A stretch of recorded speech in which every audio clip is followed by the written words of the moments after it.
So here we are across the street from the Petaluma North Smart Station. Here's the view looking south, but today we're going north. We'll be going to Penngrove. So this is the new pathway. Over there to the west is the post office. So this post office in Petaluma is a major distribution center for the U.S. Postal Service. You can kind of see a little bit of how things work from a different angle, but it's quite a tremendous view. Walking on the edge of Petaluma. Quite a view of Sonoma Mountain to the east. Sonoma Mountain is how Petaluma gets its name. People have said that in Miwok, Petaluma means backside of the mountain. So the face of the mountain would be, or its front side would be in the east where the sun rises. So here to the west of the mountain we would be in the shadow when the sun rises. So that kind of gives you, a good sense of how people would view the world. A lot of eucalyptus trees here. Some of these trees were planted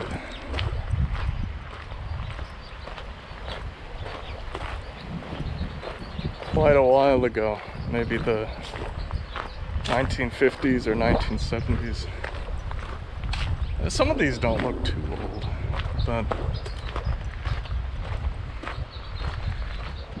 yeah, as a non-native species, certainly the eucalyptus trees are something that,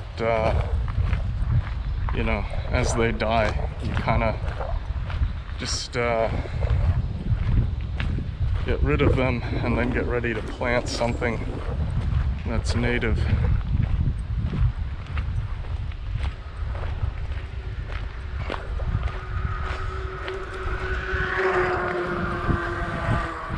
I know in Petaluma, I think there's some sort of a city program where they try to plant all sorts of native oaks.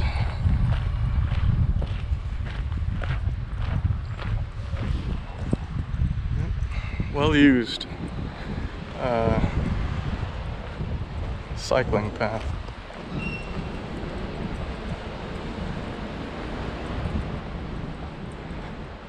Kind of a good view of the farmsteads. A lot of farmsteads, ranch homes off to the right.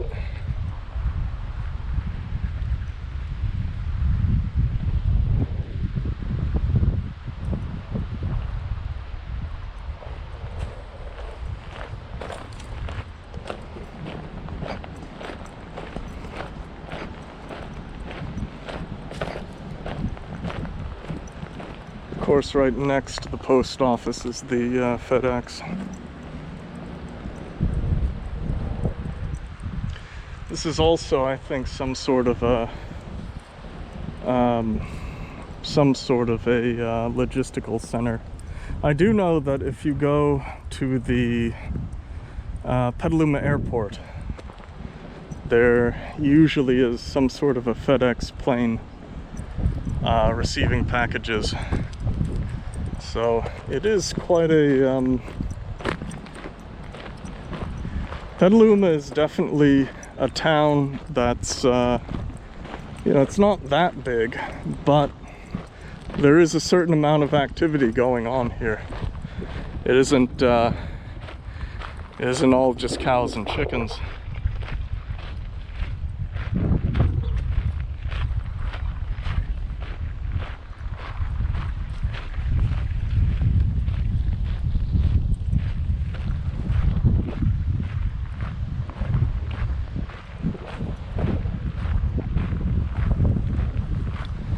Yeah, all sorts of farms.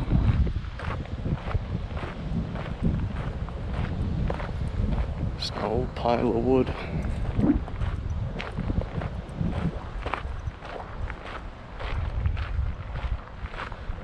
can see the tall, thick grasses. A lot of these grasses are not necessarily native.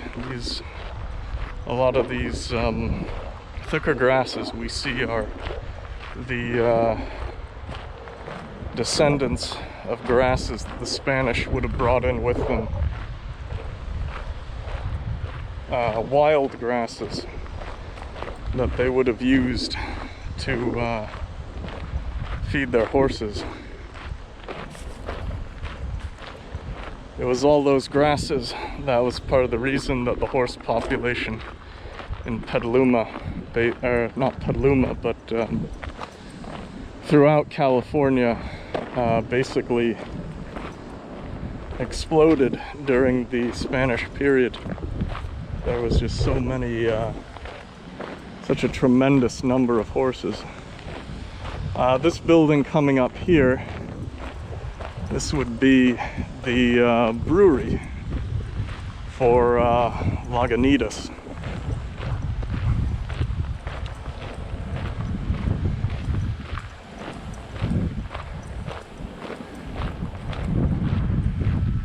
What a fine institution. You really get the sense of the size and scale of the operation.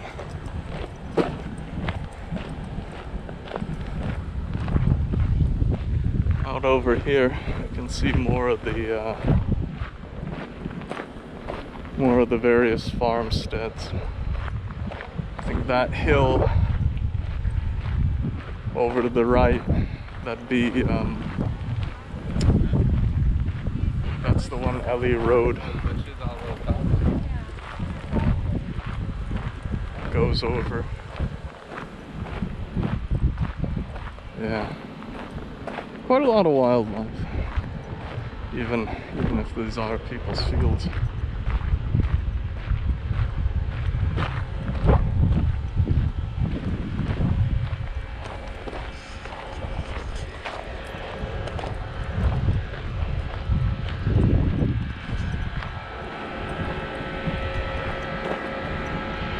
Yeah, tremendous sight, the brewery. Really,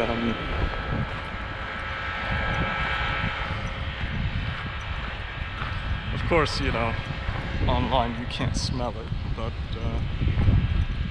you do get the aroma of the wheat, I think. Well, not the wheat, but the mash that they use for the beer making process. Over here, here's a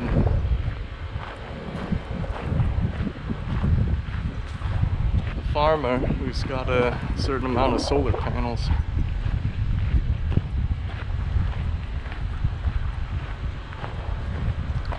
So the cows graze under and between the panels, use the panels for shade, and it's quite a little setup.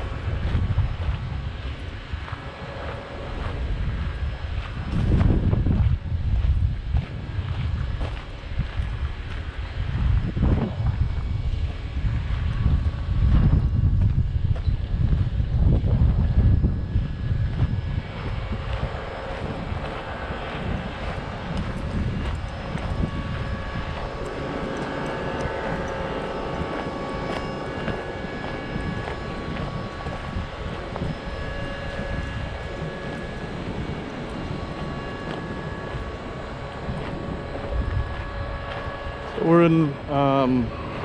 in July right now, mid-July, so we're in California's dry season, you could call it. We're going into it.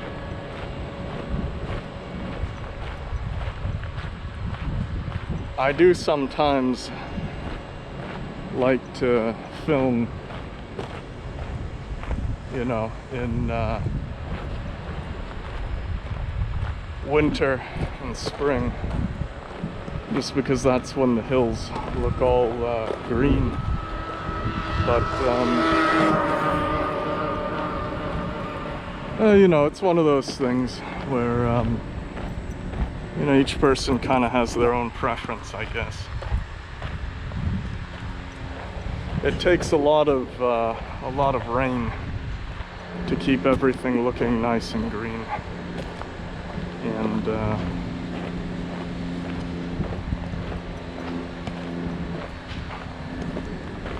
I don't know how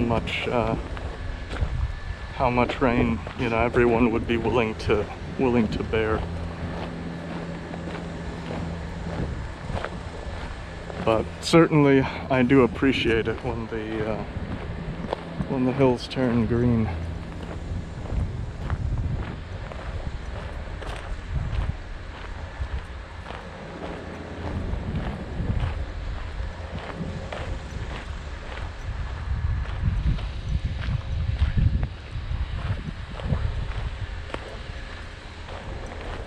Now that said, we can't see it right now, just because now is a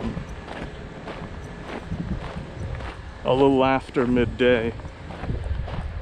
But Petaluma in the morning and in the evening is usually when the fog will roll in.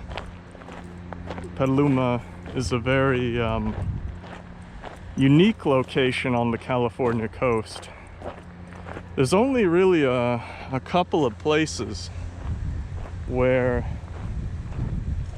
the terrain between the coast and the interior is sort of flat enough that it allows the fog to roll in.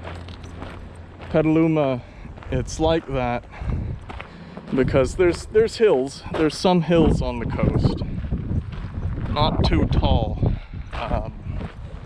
that the fog will roll over.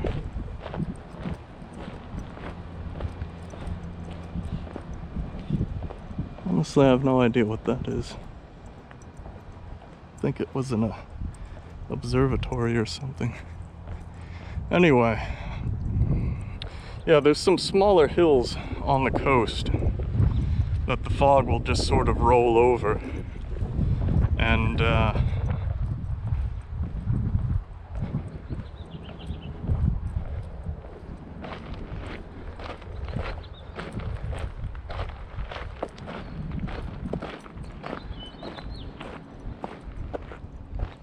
And then it will blanket this area from the evening time through the night and then into the early morning, to have kind of a foggy mist, and that helps to keep the temperature down because everything gets nice and cool at night.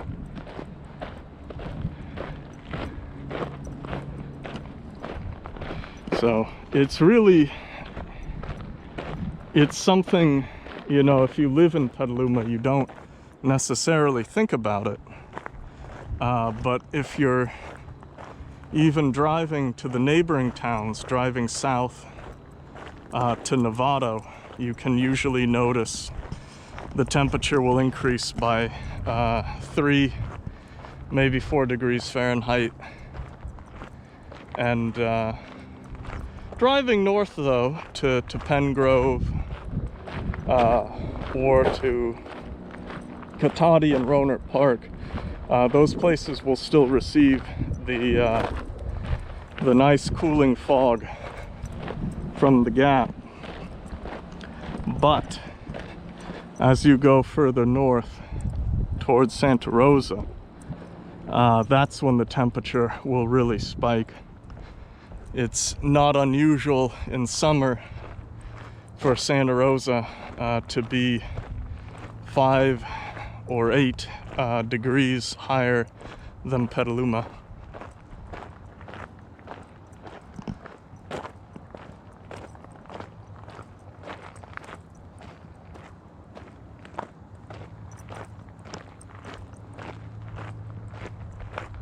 So that is always something good to know if you can't necessarily head out toward the coast.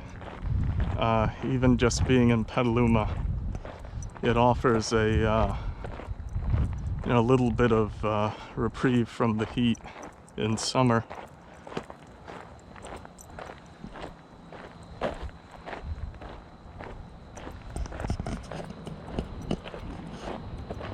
And you'll often find driving down 101 from Petaluma, the temperature will go up,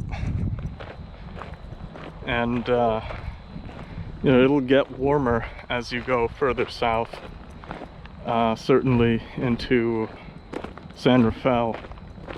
But then once you get past San Rafael, it'll start, the temperature will usually even out, and then as you get further south towards Mill Valley, then the temperature will decrease again, because you'll be close enough to the fogs of the Pacific Ocean. And sometimes you can see the fog. You'll be close enough to the ocean in Mill Valley to be able to see the fog coming over the ridgeline. And of course that sight only gets better as you go further south into Sausalito, till finally you're at the gate. And the gate is of course unusual because it's all water, so there's nothing to stop the fog rolling in. And so the atmospherics, because of the gate, do change. That's part of what makes living in Berkeley and Oakland so hospitable, is the fog that just rolls through the gate and across the bay.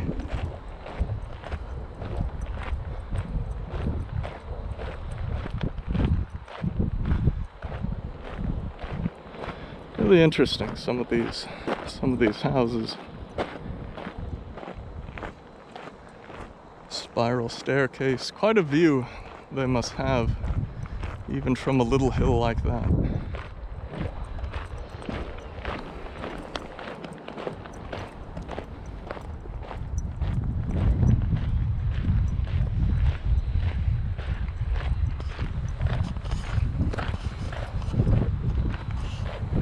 I think this is probably one of the nicer aspects of the smart train, is that there's also a pedestrian pathway that accompanies it. Now the pedestrian pathway isn't complete yet, and they're still working out all the sections, but it is, where it does exist, it is quite a nice thing. And for a town like Penngrove, this pathway is really nice. Before they put it in, the only way to walk from Petaluma to Penngrove, you'd have to walk by the side of the road, and there's no sidewalk. There's just kind of the end of the road, and then sometimes little pathways that people made over the years. So having a way like this where you're not always watching traffic is really quite nice.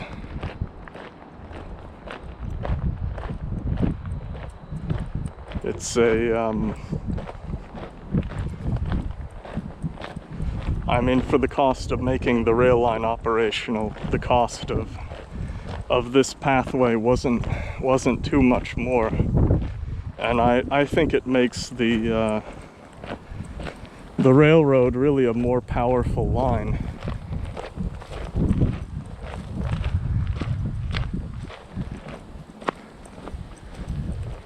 I can't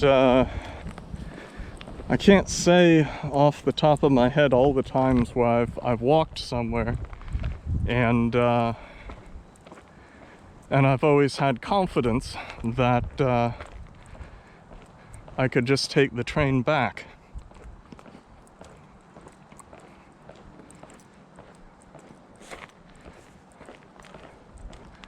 I think that's one of the ways that you could say that having a train line does encourage exercise, even if you're not exercising when you're using it.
There's a quail. It's the state bird.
Ellie Road North.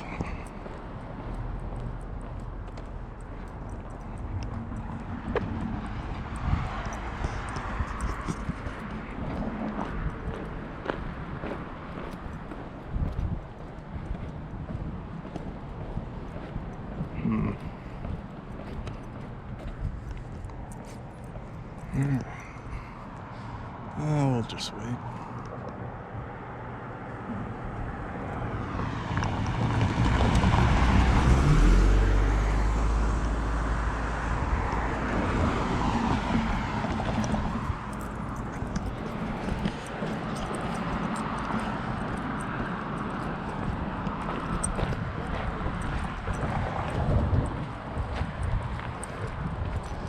Yeah, so you have an idea of the distance. Now they haven't completed the pathway here between Penngrove and Katati yet. So, you know, the signs are up, but right now, you know, once the pathway is completed, it'll be correct. But right now, things are still being put together.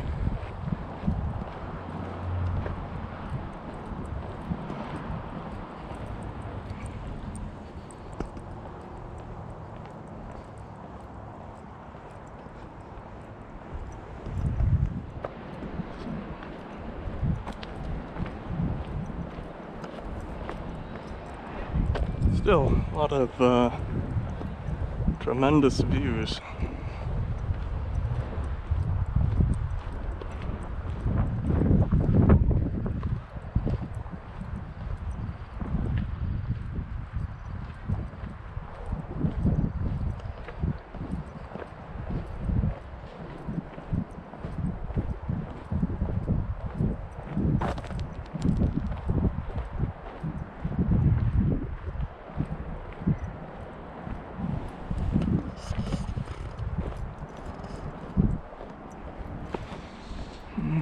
A lot of birds circling.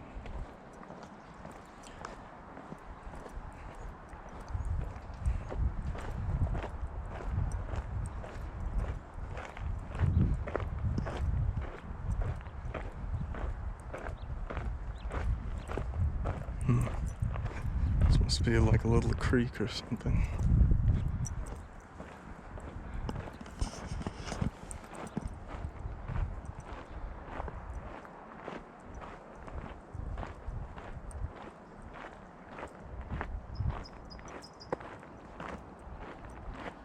Yeah, a lot of the landscape in Sonoma could be described as rolling land with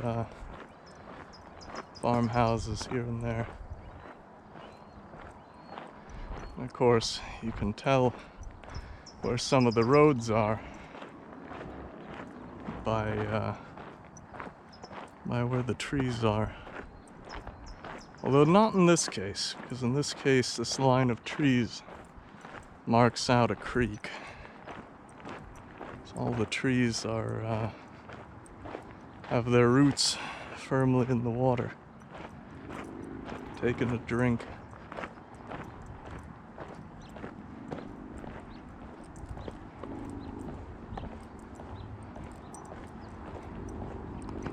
I think this is the only major bridge along this route. Well, along this section between Petaluma and Penngrove. There's the we can definitely see the train, where the train runs.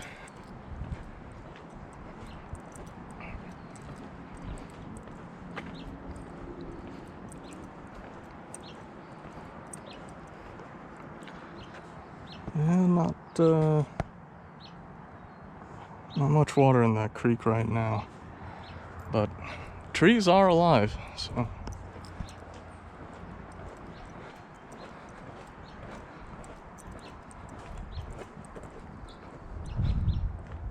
Tremendous view. You can see the edge of the road on the horizon just before the start of Sonoma-Marin.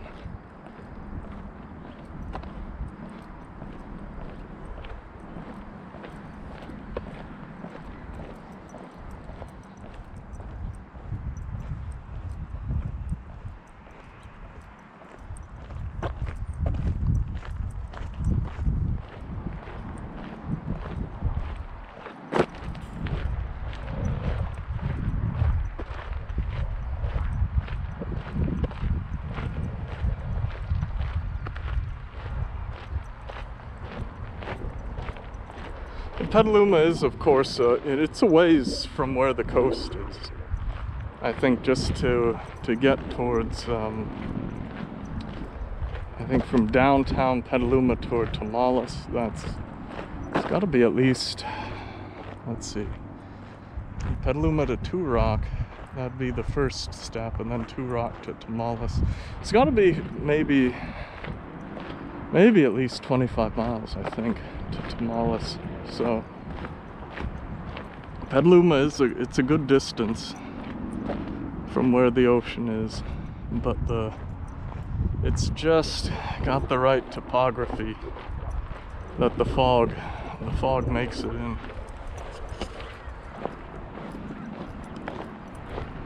And it is something I was thinking about, you know, along the California coast, that if you're right up on it, then you can end up in the fog pretty much year-round almost. And when you're not in the fog, you can hear, yeah, you can hear the train line. This is one of the ways you can listen for the smart train, is you can hear the tracks will start to make. It'll start to make that noise. There it is.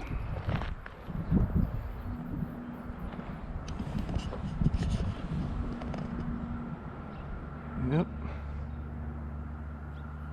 There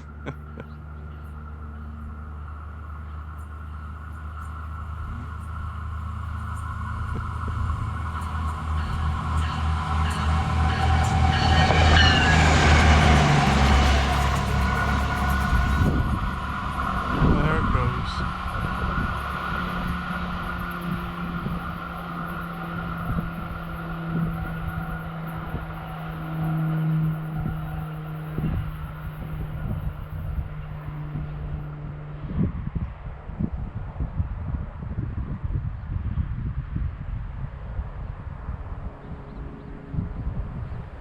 Yeah, if you keep your ears sharp, you can oftentimes hear the train before you see it. But you've got to be listening for it.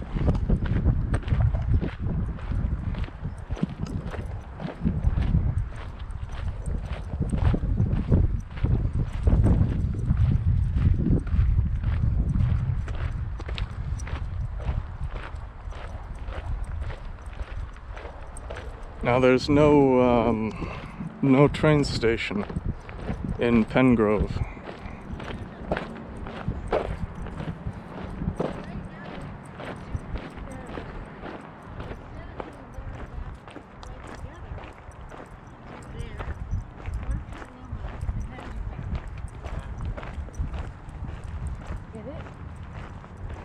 So without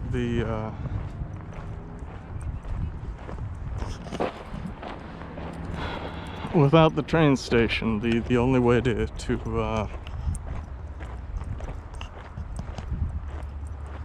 get there was either to drive, to bike, or to walk.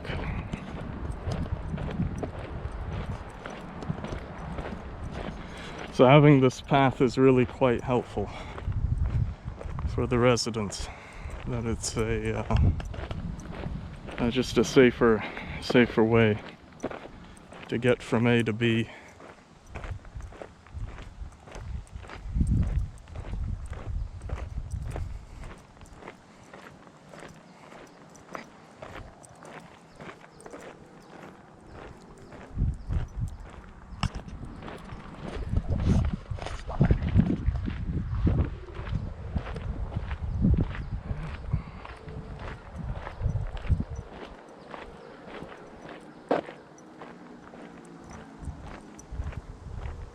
Yeah, that road the cars are traveling on, that would have been the road I took when I was going to Sonoma State University.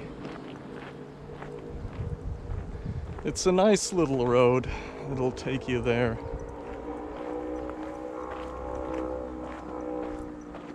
It'll take you to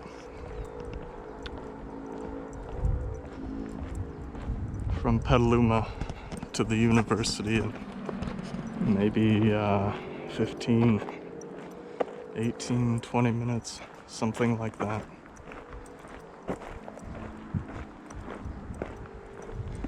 I think, as my brother said, it's you know, a good enough journey that you know, you feel like you've gone somewhere. You feel like you've gone somewhere and you've really put your car through its paces. Doesn't feel like a commute.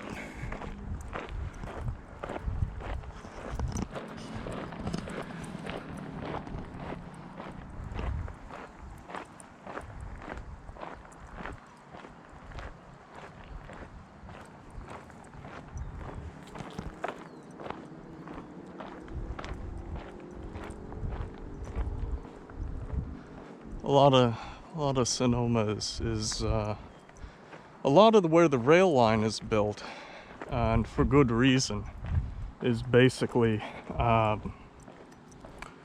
pretty close to flat. Obviously it's not entirely flat. Of course, as we go further north, the land does get a little higher.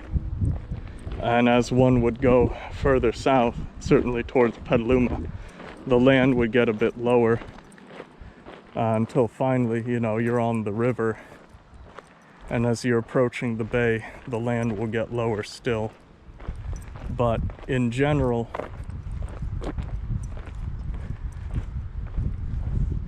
I'm not certain that the slope is necessarily enough for the wheels to roll of their own accord going north to south. I mean, I think the slope is maybe 1 foot in 1 foot of vertical movement in about 100 or 150 feet, I think. I think that's what I remember quoted. Or maybe it was 1 foot of vertical movement in 190 feet. I'd have to look these things up. Sometimes it's funny, what facts stick in your mind and which ones don't. But I can say that it is quite flat.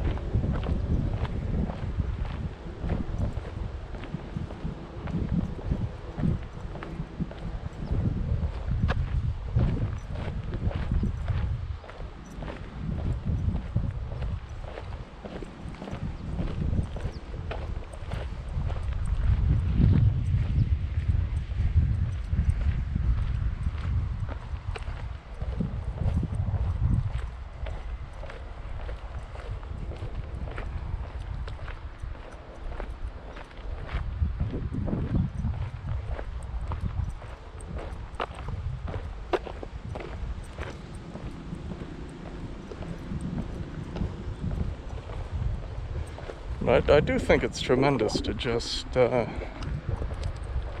be in the land.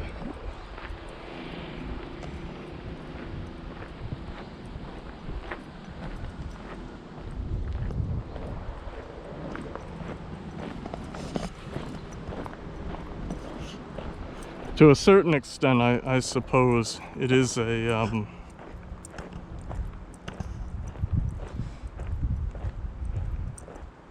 it is an aspect of Chinese painting that, for landscapes, you'll show a really big landscape, and then you'll show, people, and you kind of trying to emphasize, I guess, the bigness of the landscape and the smallness of the people within it, and a sense of I guess the overwhelming size, scale, and majesty of God's creation, and people's part within it.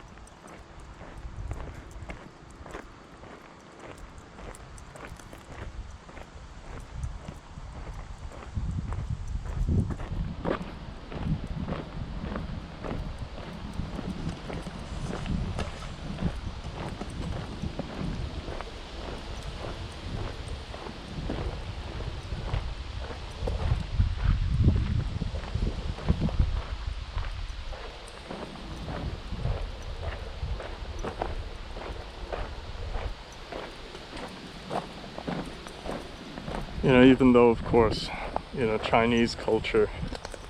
A lot of Chinese, the number of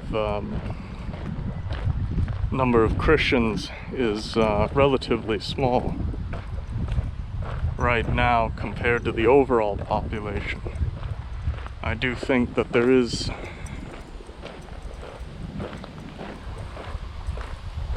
you know, a certain knowledge that you get just by observation of things.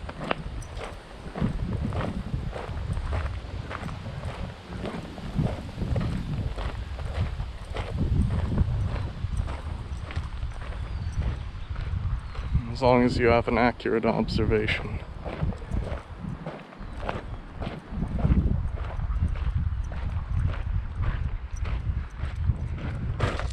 There's certain things you can see.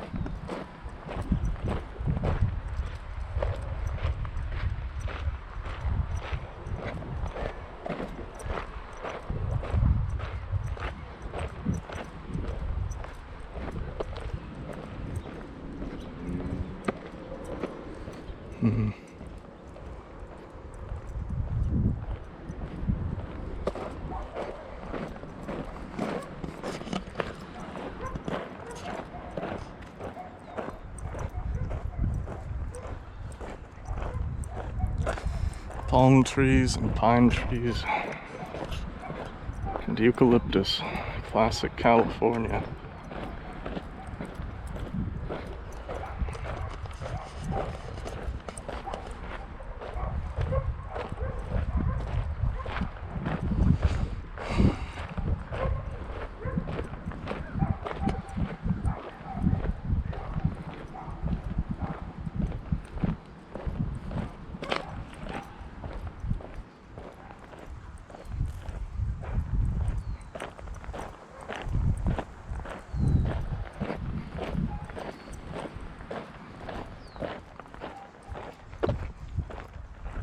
There is definitely something different in,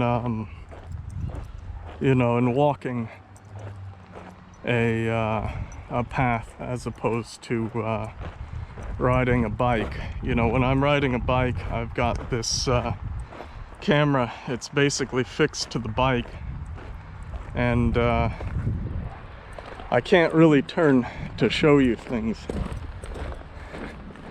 I'm basically just showing you, you know, the path, but not everything on it. And I'm moving so quickly I can't point things out necessarily.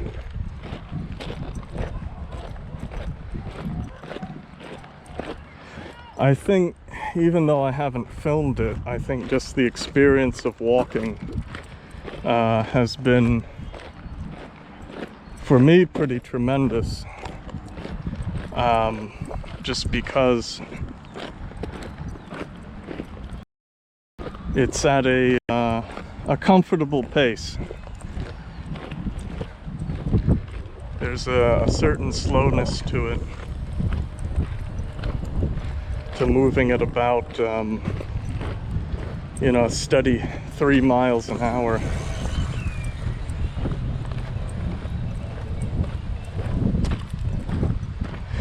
If you think about it, 3 miles an hour, that's after an hour,